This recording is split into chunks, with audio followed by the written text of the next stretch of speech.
Hello and welcome to Four Wives on the Mic presents Wives' Tales, a weekly podcast that features adapted tales from the lives of real wives.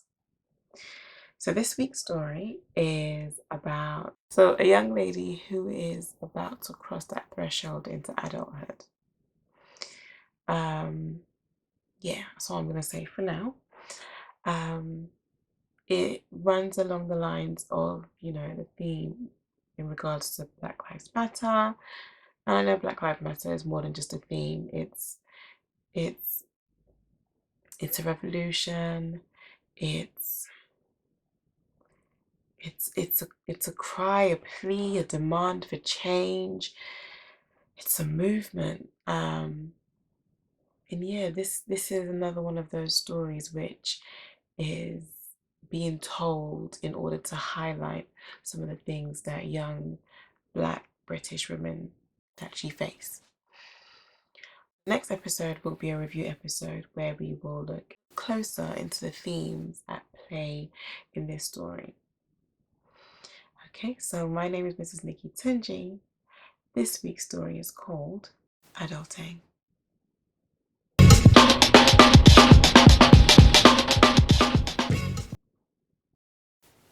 The trip to Paris had been a last-minute surprise, a gift from Mum to congratulate her on her new job. She was excited about this new chapter of her life.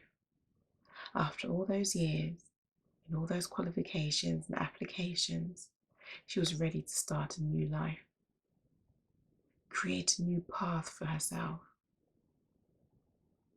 The trip to Paris was her mother's way of bidding her farewell. Although they both knew there would be more trips together, as one of their favourite things to do together was to discover new places, they both knew it would be under different terms from here on out. She may go on to meet a partner, build a whole new set of friendship groups, discover more about herself that preoccupies more of her time as an adult. This was her mother's way of holding on to the last minutes of her young daughter's childhood and simultaneously saying goodbye to those precious years. While on the trip, she had seen the dress she knew would make a huge statement. The dress that would accentuate the firmness of her youth, but speak of her experience in the field. The dress that would make most stop and question her rank and command their respect without her even saying a word. She was equal parts excited and terrified, all rolled up into a ball of nervousness. On the lead up to her first day, she had run a list of different hairstyles through her head. Should she wear her natural hair? She would eventually wear her afro at work. She might as well start from day one, but she did look really fly with a 24-inch sleeks. She did look really fly with a 24-inch sleek straight style. But she wondered if that would make her look a bit over the top. She wouldn't want to come across too intimidating. She could do a wavy 20-inch or an 18-inch. Maybe an 18-inch style with a slight side part. Yeah, that sounded about right. Conservative. Michelle Obama swag.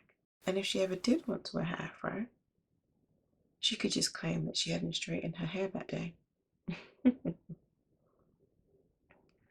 Her first day was finally here. She decided on very light makeup, no contouring, but enough to appear sun-kissed and healthy. Her lips a natural hint of glossy pink. She slipped on the dress, her Victoria Beckham embellished cut-sleeve dress, and slipped into her 18-inch Peruvian body wave wig, freshly washed and curled for this particular day. She looked and felt good. a quick spritz of her mother's classic Creed perfume. She figured it would help comfort her and settle her nerves. And she was ready. She had fallen out of her seat when she received the email confirming that she would be working for one of the biggest luxury retail companies in the UK. She would be one of the very few women providing IT support on their everyday business needs. Honestly, a dream come true.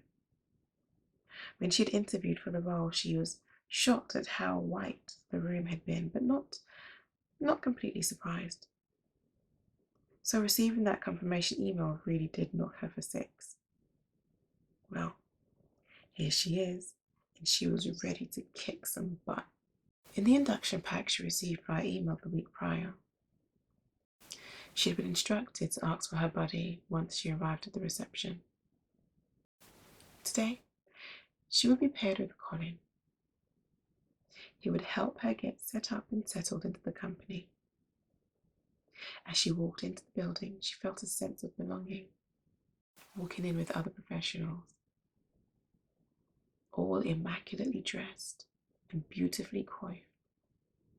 She took in every second.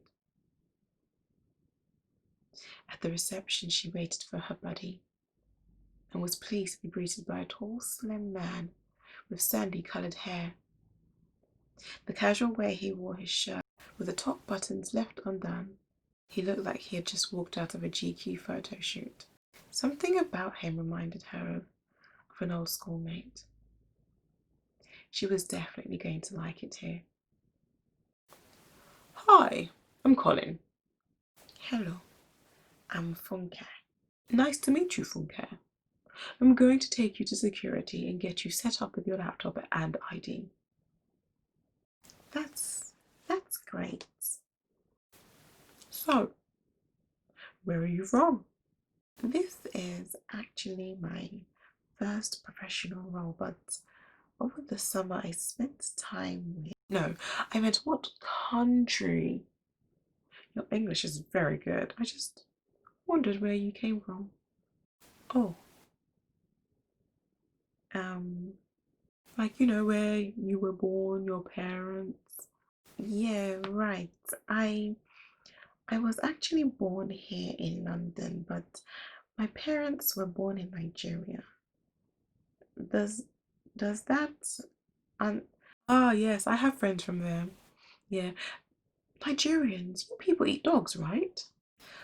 Mm. She was stunned. Unsure of how to answer, she simply gave Colin a courteous smile, answering his question only with a muted giggle. The doors to the lift gently came to a close, with her looking out into the beautifully dressed reception area as Colin continued talking.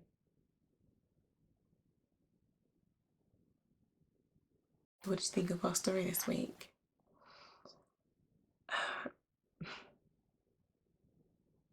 Strangely enough, again, this is a real story. Not every single detail is real, but the interaction of Colin is certainly a very, very real situation that actually did happen, which is quite insane. But less about me and my opinion until next week. So for now, I just want to say a big thank you for everybody who actually clicks on, tunes in, watches, listens. I appreciate you all, and I'm glad that you enjoy it too. I am trying to not be too loud because the two babies are sleeping not too far away. And my little baba has like 4 teeth coming through right now, so big apologies for not putting this up last week, but I could not. He was anyone who deals with a teething toddler, no, he's not a toddler, a teething baby, you know my pain. I haven't slept properly in the last week, but yeah, he is getting a bit better and it's easing off a bit for now, so I've had a bit more time to do this. So again, thank you for being patient and for clicking on, tuning in, watching. Again, if you do like it, please like. If you love it, subscribe. And if you like and love it, share it with everybody else. If you are interested in joining in the discussion, for the discussion that will be released next week, do get in contact. You can leave me a comment. You can contact me via Instagram. That's again comments or DMs, direct messages. You can email me. It's fourwivesandamic@gmail.com. Leave me a message on my Spreaker site. Alright guys, thank you so much for joining in, and I hope to see you next week. Bye bye.